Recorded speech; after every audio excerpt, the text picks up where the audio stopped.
8. પ્રકરણ 1. પાક ઉત્પાદન અને વ્યવસ્થાપન. Crop production and management. પ્રકરણ 1. પાક ઉત્પાદન અને વ્યવસ્થાપન. Crop production and management. પહેલી અને બૂજો ઉનાળામાં તેમના કાકાના ઘરે ગયા. તેમના કાકા એક ખેડૂત છે. એક દિવસ તેઓએ ખેતરમાં કેટલાક ઓજારો જોયા, જેમ કે ખુરપી, દાતરણું, પાવડો, હળ વગેરે.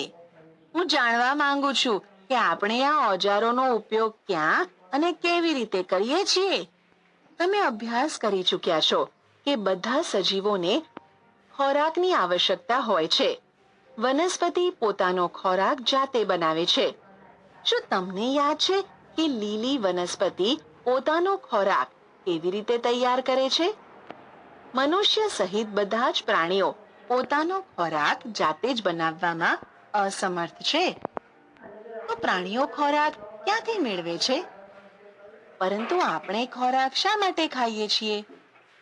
તમે જાણો જ છો કે સજીવો ખોરાકમાંથી પ્રાપ્ત શક્તિની મદદથી વિવિધ શારીરિક ક્રિયાઓ જેવી કે પાચન, શ્વસન અને ઉત્સર્જન કરે છે.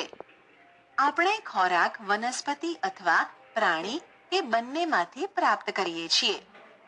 આપણને બધાને ખોરાકની આવશ્યકતા તો છે જ. તો પછી આપણે આપણા દેશના બધા માણસોને ખોરાક કેવી રીતે ઉપલબ્ધ કરાવી શકીએ? ખોરાકનું મોટા પાયે ઉત્પાદન કરવું આવશ્યક છે.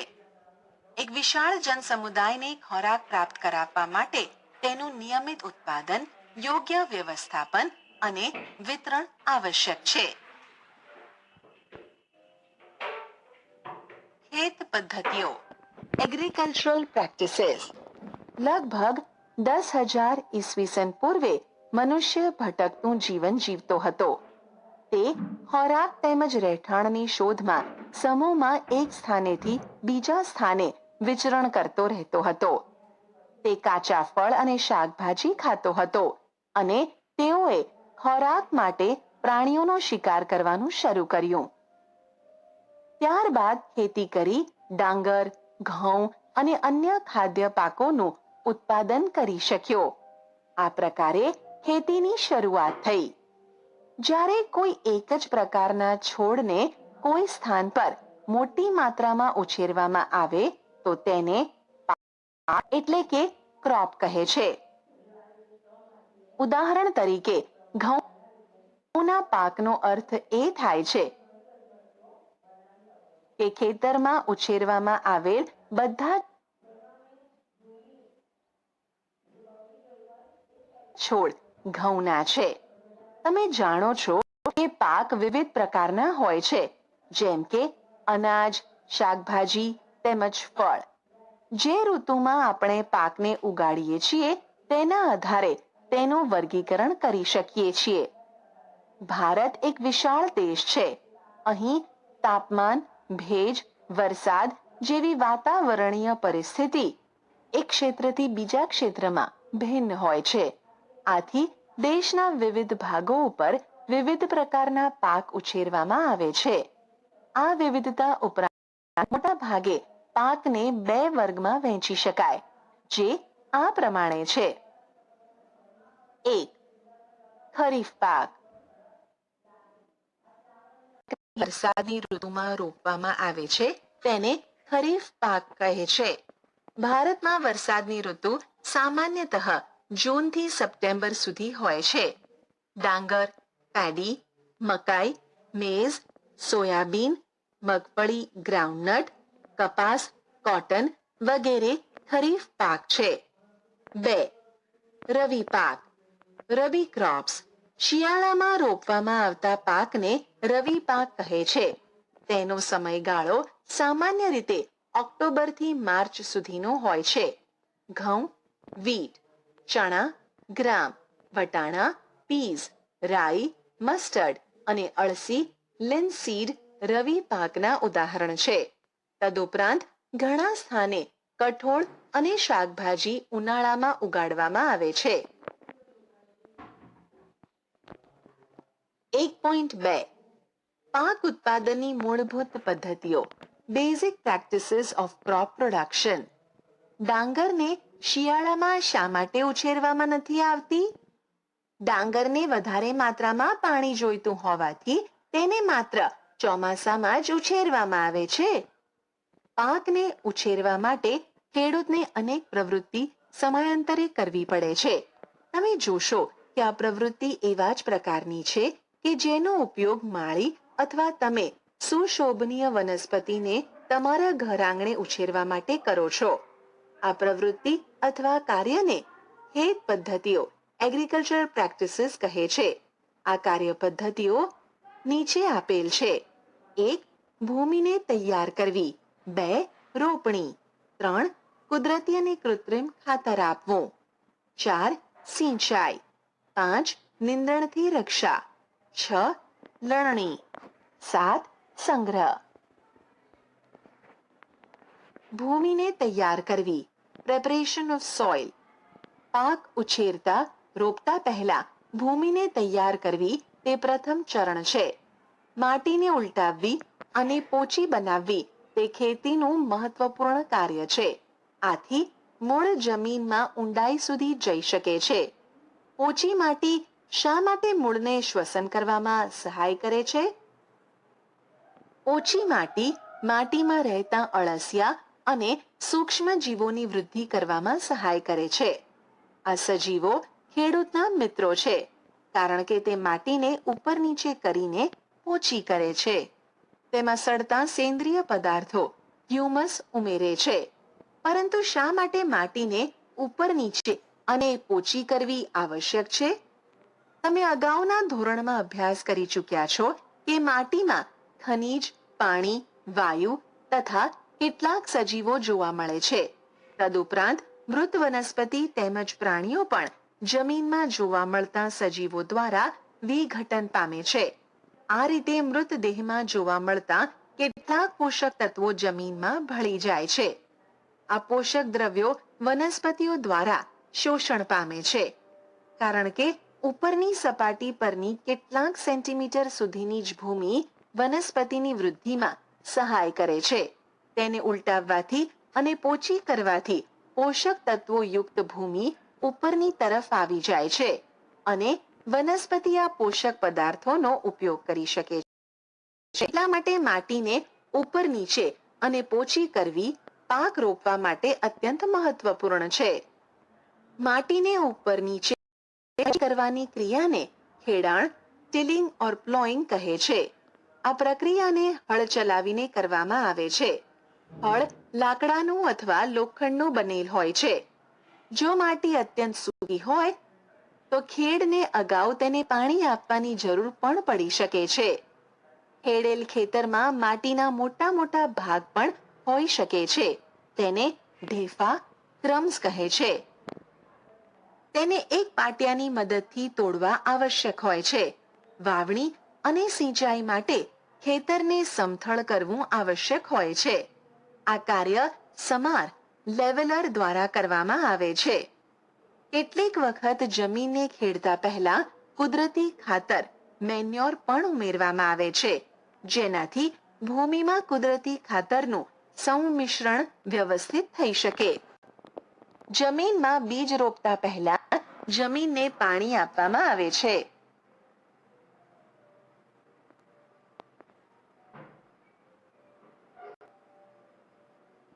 એક 1.2 પાક ઉત્પાદનની મૂળભૂત પદ્ધતિઓ, basic practices of crop production. ડાંગરને શિયાળામાં શા માટે ઉછેરવામાં નથી આવતી? ડાંગરને વધારે માત્રામાં પાણી જોઈતું હોવાથી તેને માત્ર ચોમાસામાં જ ઉછેરવામાં આવે છે. પાકને ઉછેરવા માટે ખેડૂતને અનેક પ્રવૃત્તિ સમયાંતરે કરવી પડે છે. તમે જોશો કે આ પ્રવૃત્તિ એવા જ પ્રકારની છે કે જેનો ઉપયોગ માળી અથવા તમે સુશોભનીય વનસ્પતિને તમારા ઘર આંગણે ઉછેરવા માટે કરો છો. આ પ્રવૃત્તિ અથવા કાર્યને ખેત પદ્ધતિઓ, એગ્રીકલ્ચર પ્રેક્ટિસીસ કહે છે. આ કાર્ય પદ્ધતિઓ નીચે આપેલ છે. 1. ભૂમિને તૈયાર કરવી. 2. રોપણી. 3. કુદરતી અને કૃત્રિમ ખાતર આપવું. 4 સિંચાઈ, 5 નીંદણથી રક્ષા, 6 લણણી, 7 સંગ્રહ.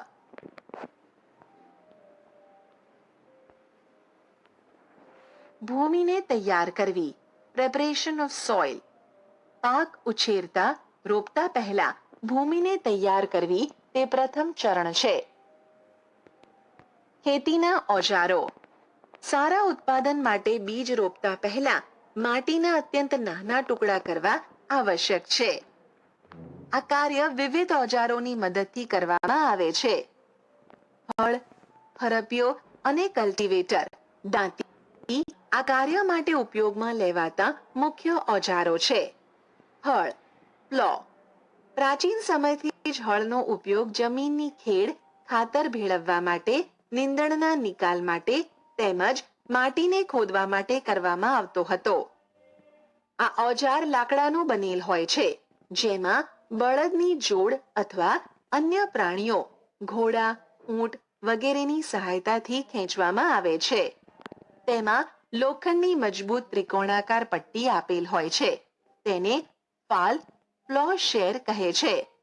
હળનો મુખ્ય ભાગ લાંબા લાકડાનો બનેલ હોય છે, જેને હળ સાફટ પ્લો શાફ્ટ કહે છે. તેના એક છેડા પર હેન્ડલ હોય છે તથા બીજો છેડો મોટી ધરી જેવા ભાગ, જોત, બીમ સાથે જોડાયેલ હોય છે, જેને બળદની ગરદન ઉપર રાખવામાં આવે છે. એક જોડ બળદ તથા એક માણસ તેને સરળતાથી ચલાવી શકે છે.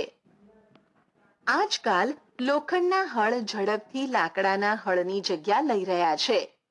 ખરપિયો હો આ એક સરળ ઓજાર છે, જે નીંદણને દૂર કરવા અને જમીનને પોચી કરવા માટે વપરાય છે. તેમાં લોખંડ કે લાકડાનો લાંબો દંડો આવેલ હોય છે. એક મજબૂત, પહોળી અને લોખંડની વળેલી તકતી તેના એક છેડે જોડાયેલ હોય છે, જે બ્લેડની માફક કામ કરે છે. તેનો બીજો છેડો પ્રાણીઓ દ્વારા ખેંચવામાં આવે છે. દાંતી, કલ્ટિવેટર. આજના સમયમાં ખેતરની ખેડ ટ્રેક્ટર દ્વારા સંચાલિત દાંતી એટલે કે કલ્ટિવેટર વડે કરવામાં આવે છે. કલ્ટિવેટરના ઉપયોગથી શ્રમ તથા સમય બંનેની બચત થાય છે.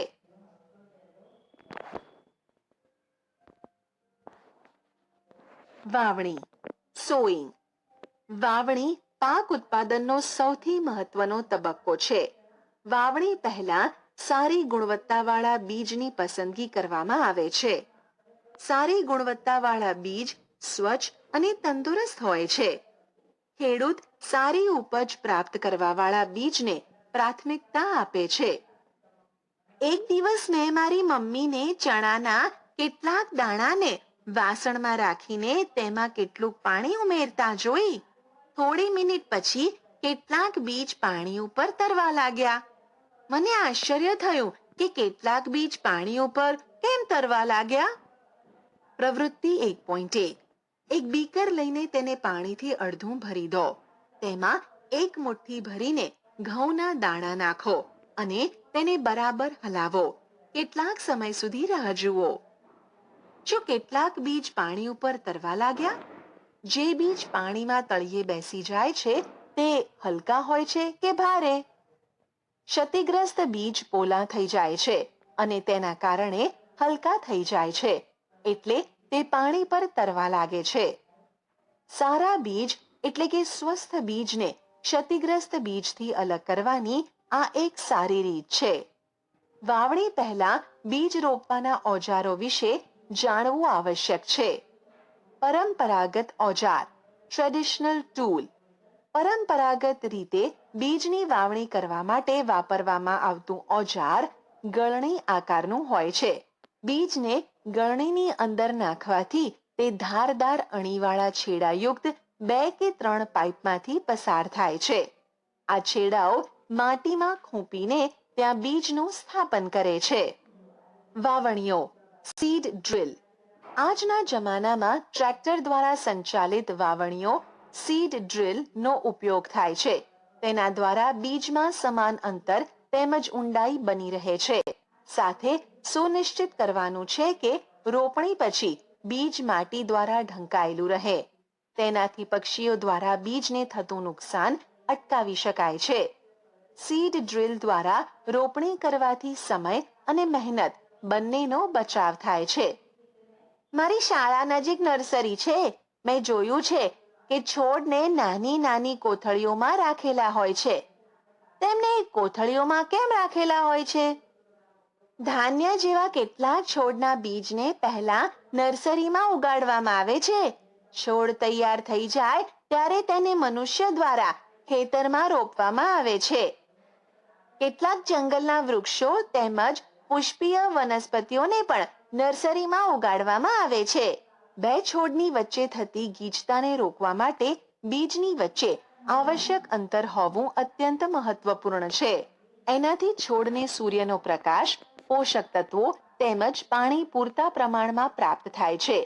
અત્યંત ગીચતાપણું રોકવા માટે કેટલાક છોડને દૂર કરી દેવામાં આવે છે.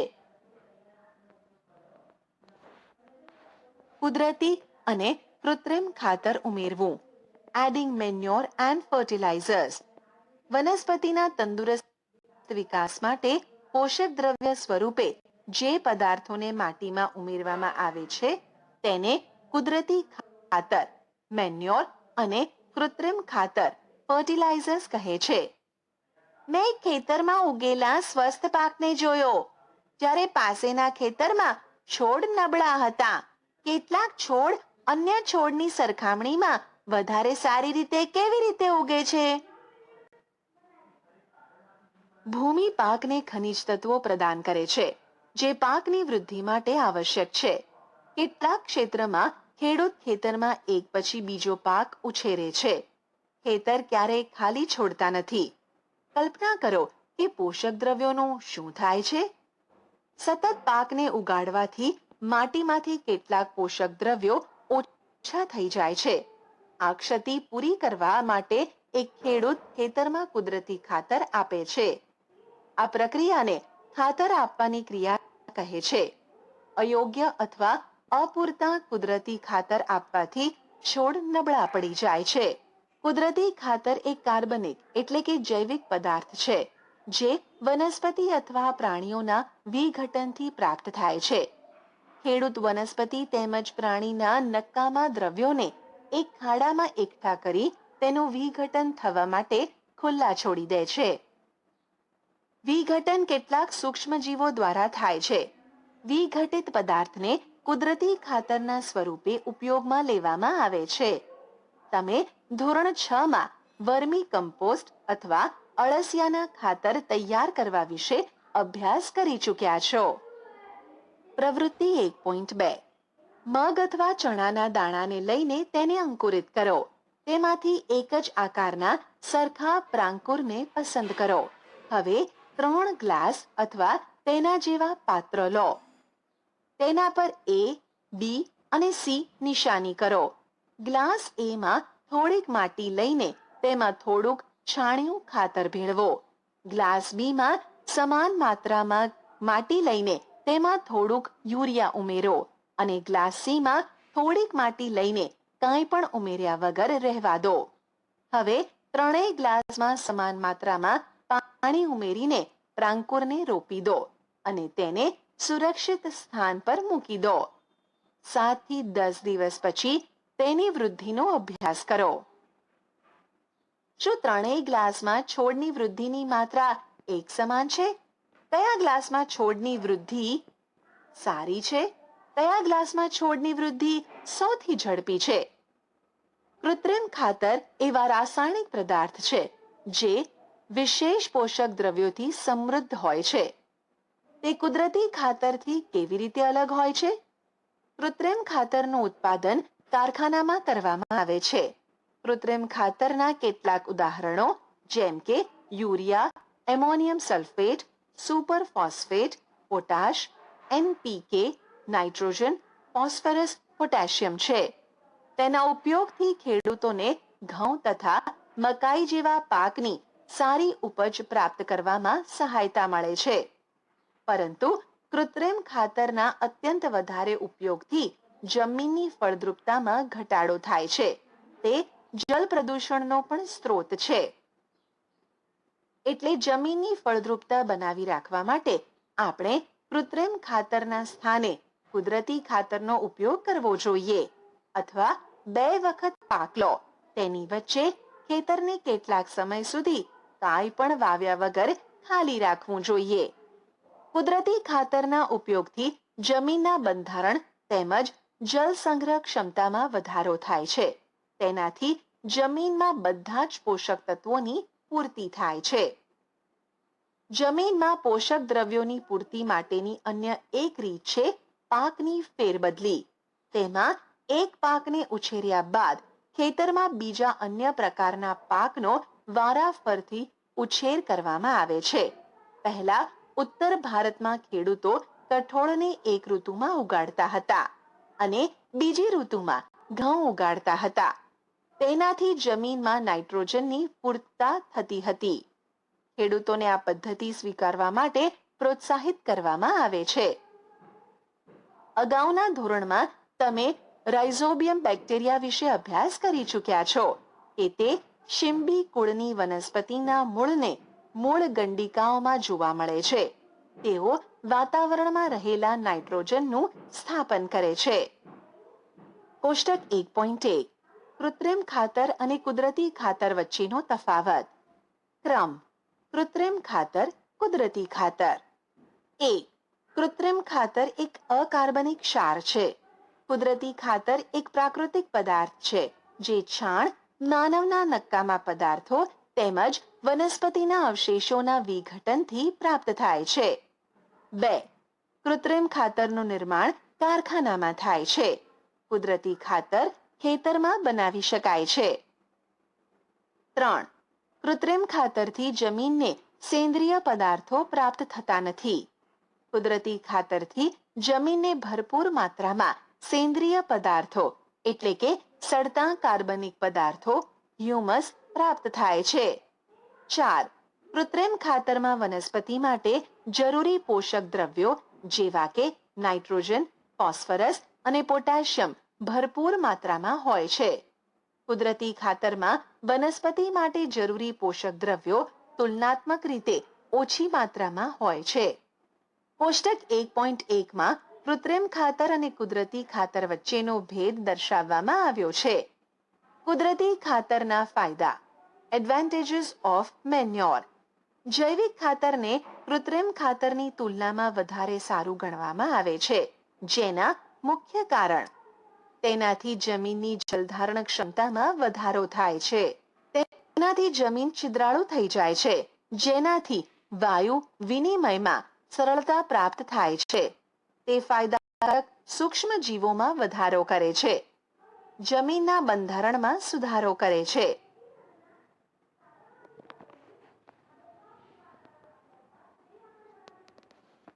સિંચાઈ, ઇરિગેશન.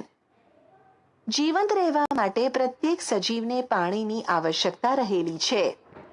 વનસ્પતિના ફૂલ, ફળ તથા બીજની વૃદ્ધિ તેમજ વિકાસ માટે પાણીનું વિશેષ મહત્વ છે.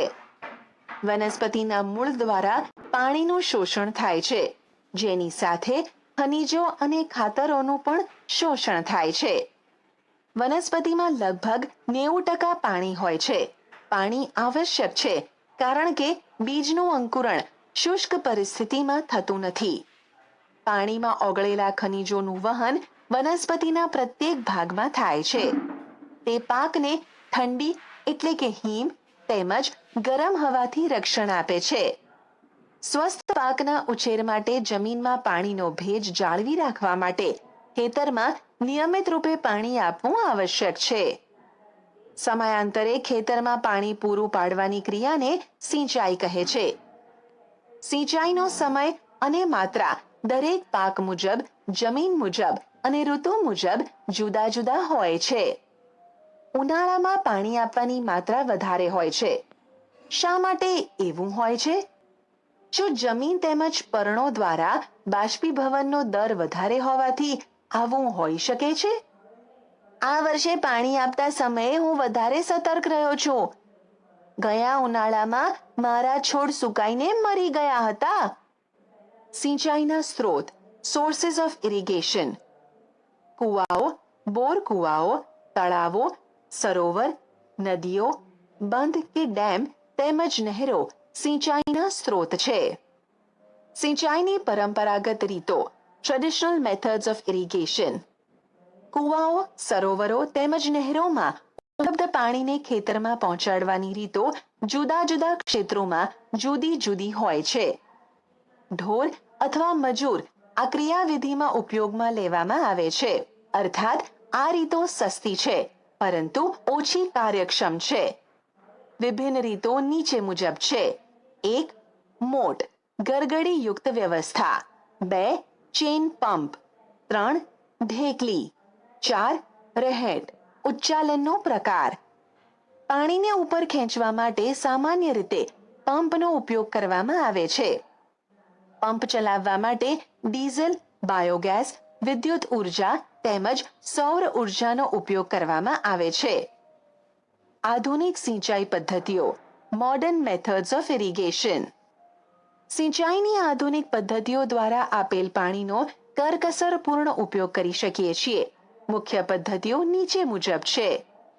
1. ફુવારા પદ્ધતિ, સ્પ્રિંકલર સિસ્ટમ. આ પદ્ધતિનો ઉપયોગ અસમતલ ભૂમિ માટે કરવામાં આવે છે જ્યાં પાણી ઓછી માત્રામાં હાજર હોય છે. કાટખૂણે પાઇપલાઇનના ઉપરી છેડા પર ફરતી નોઝલો લગાડવામાં આવેલ છે. આ પાઇપ નિશ્ચિત અંતરે મુખ્ય પાઇપ સાથે જોડાયેલ હોય છે. જ્યારે પંપની મદદથી પણ પાણી મુખ્ય પાઇપમાં પહોંચાડવામાં આવે છે ત્યારે તે ફરતી નોઝલમાંથી બહાર નીકળે છે. એનો છંટકાવ છોડ ઉપર એવી રીતે થાય છે જેમ કે વરસાદ પડતો હોય. ફુવારા પદ્ધતિ રેતાળ જમીન માટે ખૂબ ઉપયોગી છે. 2. ટપક પદ્ધતિ, ડ્રીપ સિસ્ટમ. આ પદ્ધતિ વડે પાણી ટીપે ટીપે છોડના મૂળમાં પડે છે. આથી તેને ટપક પદ્ધતિ કહે છે. ફળ આપતી વનસ્પતિના બગીચા તેમજ વૃક્ષોને પાણી આપવાની આ સર્વોત્તમ પદ્ધતિ છે. આનાથી છોડને ટીપે ટીપે પાણી પ્રાપ્ત થાય છે. આ પદ્ધતિમાં પાણીનો વ્યય થતો નથી. એટલે આ પદ્ધતિ પાણીની અછતવાળા વિસ્તારોમાં એક વરદાન સમાન છે.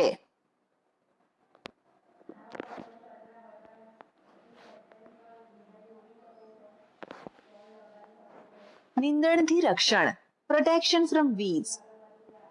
બુજોને પહેલી નજીકના ઘઉંના ખેતરમાં ગયા અને તેઓએ જોયું કે ખેતરમાં પાકની સાથે કેટલાક અન્ય છોડ પણ ઉગ્યા હતા. જો આ અન્ય છોડ કોઈ વિશેષ ઉદ્દેશથી ઉછેરવામાં આવ્યા છે? ખેતરમાં કેટલાક અન્ય અનૈચ્છિક કે બિનજરૂરી છોડ કુદરતી રીતે પાકની સાથે ઉગી નીકળે છે. આવા અનૈચ્છિક કે બિનજરૂરી છોડને નીંદણ, વીડ્સ કહે છે. નીંદણને દૂર કરવાની ક્રિયાને નિંદામણ, વીડિંગ કહે છે.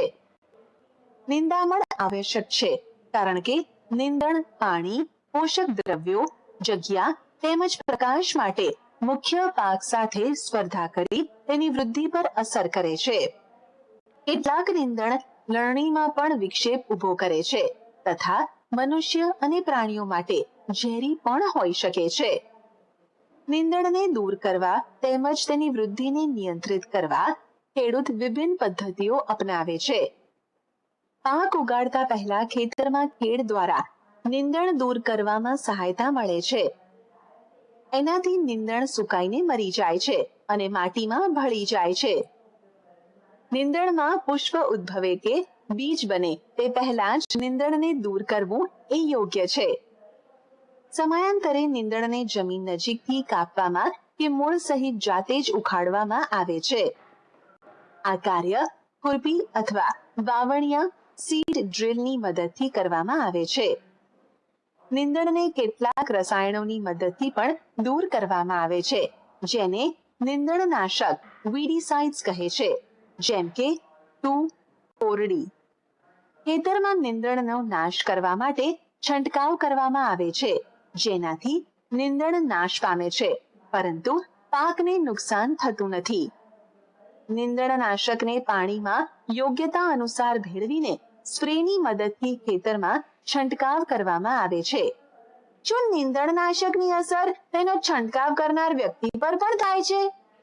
જેમ કે આગળ જણાવવામાં આવ્યું છે કે નીંદણના વાનસ્પતિક વૃદ્ધિના સમયે પુષ્પ અને બીજ બનતા પહેલા નીંદણનાશકનો છંટકાવ કરવામાં આવે છે. નીંદણનાશકના છંટકાવથી ખેડૂતના સ્વાસ્થ્ય પર પણ અસર પડી શકે છે, એટલે તેણે આ રસાયણોનો ઉપયોગ ખૂબ જ સાવધાનીપૂર્વક કરવો જોઈએ. છંટકાવ કરતી વખતે પોતાનું મુખ તેમજ નાક કપડાથી ઢાંકી દેવું જોઈએ.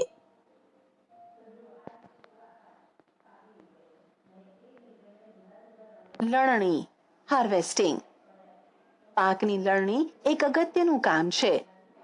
પાક જ્યારે પૂર્ણ પરિપક્વ થઈ જાય ત્યારે તેને કાપવાની ક્રિયાને લણણી કહે છે. લણણી દરમિયાન કાં તો છોડને ખેંચીને ઉખાડી લેવાય છે અથવા તેને જમીનથી નજીકના અંતરેથી કાપી લેવામાં આવે છે. એક અનાજ પાકને પરિપક્વ થતા 3 થી 4 મહિના લાગે છે. આપણા દેશમાં દાંતરડા સિકલની મદદથી હાથ વડે લણણી કરવામાં આવે છે અથવા એક મશીનનો ઉપયોગ કરવામાં આવે છે જેને હાર્વેસ્ટર કહે છે. કાપવામાં આવેલ પાકમાંથી બીજ દાણાઓને ભૂસામાંથી અલગ કરવાના હોય છે, તેને થ્રેશિંગ કહે છે. આ બંને કાર્ય કમ્બાઈન મશીન દ્વારા કરવામાં આવે છે, જે હકીકતમાં હાર્વેસ્ટર તથા થ્રેશર બંનેનું સંયુક્ત સ્વરૂપ છે. લણણી બાદ છોડના ઠૂંઠા ક્યારેક ખેતરમાં જ રહી જાય છે, જેને ખેડૂત આગ લગાડી દે છે. પહેલી આ ટુકડાઓને ખેતરમાં સળગાવવાથી ચિંતિત છે. તે જાણે છે કે તેના લીધે પ્રદૂષણ થાય છે. તેનાથી ખેતરમાં રહેલ પાકને આગ લાગવાનો પણ ખતરો છે. નાના ખેતરવાળા ખેડૂતો અનાજના દાણાઓને ઉપણવા વિનોઇંગ જેવી ક્રિયા દ્વારા અલગ કરે છે. તમે આના વિશે ધોરણ 6 માં અભ્યાસ કરી ચૂક્યા છો. લણણી ઉત્સવો 3-4 મહિનાના અથાગ પરિશ્રમ પછી લણણી ઉત્સવનો સમય આવે છે. ઊભા પાકનું સુવર્ણ દ્રશ્ય ખેડૂતના હૃદયમાં ઉલ્લાસ તેમજ સારા સમયનો ભાવ સંચાર કરે છે. આ સમય થોડાક આરામ કરવાનો તથા ખુશી મનાવવાનો હોય છે, કારણ કે આગળની ઋતુના પ્રયત્નનું ફળ પ્રાપ્ત થાય છે. એટલા માટે જ ભારતના બધા જ ભાગોમાં લણણીનો સમય હર્ષોલ્લાસ તેમજ ખુશીનો હોય છે. પુરુષ તેમજ મહિલાઓ બધા ભેગા મળીને આ ઉત્સવ ઉજવે છે. લણણી ઋતુની સાથે કેટલાક વિશેષ ઉત્સવ જેમ કે પોંગલ, બૈશાખી, હોળી, દિવાળી, નાબન્ય તેમજ બિહુ જોડાયેલા હોય છે. સંગ્રહ સ્ટોરેજ. ઉત્પાદનનો સંગ્રહ એક મહત્વપૂર્ણ કાર્ય છે. જો ધાન્ય પાકને વધારે સમય સુધી રાખવાના હોય તો તેને ભેજ, કીટકો, ઉંદરો તથા સૂક્ષ્મ જીવોથી સુરક્ષિત રાખવો પડશે. જો તાજા કાપેલા પાકના દાણાઓને સૂકવ્યા વગર જ સંગ્રહ કરવામાં આવે તો તેની બગડવાની અથવા સૂક્ષ્મ જીવો દ્વારા નષ્ટ થવાની તથા બીજાંકુરણ ક્ષમતા ગુમાવવાની સંભાવના વધી જાય છે.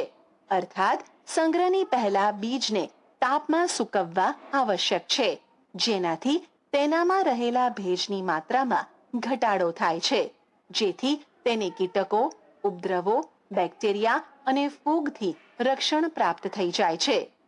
ખેડૂત પોતાના પાકના ઉત્પાદનનો સંગ્રહ કોથળાઓ, ધાતુ કે મેટલના મોટા પીપળાઓ તેમજ મોટા પાયા પર અનાજનો સંગ્રહ સાયલોમાં એટલે કે ધાતુના ઊંચા પાત્રોમાં કે ભૂગર્ભમાં અથવા કોઠારમાં કરવામાં આવે છે, જેથી તેનું ઉંદરો અને કીટકો જેવા જંતુઓથી રક્ષણ કરી શકાય છે.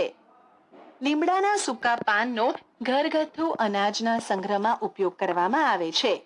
મોટા સંગ્રહગૃહ સ્ટોરેજમાં અનાજને ઉપદ્રવો તેમજ સૂક્ષ્મ જીવોથી સુરક્ષિત કરવા માટે રાસાયણિક ઉપચાર પણ કરવામાં આવે છે. મેં મારી મમ્મીને લોખંડના પીપમાં રાખેલા અનાજમાં લીમડાના સૂકવેલા પાન મૂકતી જોઈ છે. મને આશ્ચર્ય થયું, આવું કેમ?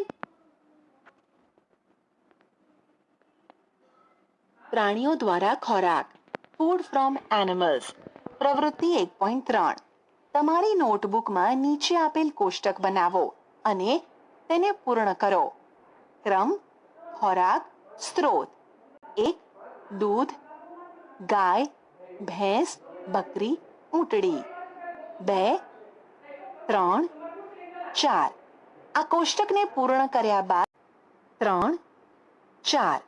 આ કોષ્ટકને પૂર્ણ કર્યા બાદ તમે જોયું હશે કે વનસ્પતિઓની જેમ પ્રાણીઓ પણ આપણને વિભિન્ન પ્રકારના ખોરાક પદાર્થ પ્રદાન કરે છે. સમુદ્રના તટીય ક્ષેત્રોમાં રહેતા લોકો મુખ્ય આહાર તરીકે માછલીનો ઉપયોગ કરે છે. અગાઉના ધોરણમાં વનસ્પતિઓમાંથી પ્રાપ્ત થતા ખાદ્ય પદાર્થો વિશે તમે અભ્યાસ કરી ચૂક્યા છો. આપણે અત્યારે અભ્યાસ કર્યો કે પાક ઉત્પાદનના વિવિધ તબક્કા હોય છે. બીજની પસંદગી, રોપણી વગેરે.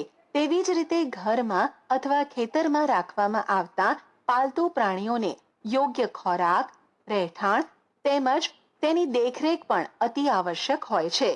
જ્યારે આને મોટા પાયા પર કરવામાં આવે છે ત્યારે તેને પશુપાલન એટલે કે એનિમલ હસબન્ડરી કહે છે. તંદુરસ્તી માટે માછલી એક સારો ખોરાક છે. આપણે કોડ લીવર ઓઇલ માછલીમાંથી મેળવીએ છીએ, જેમાં વિટામિન ડી વધારે માત્રામાં હોય છે.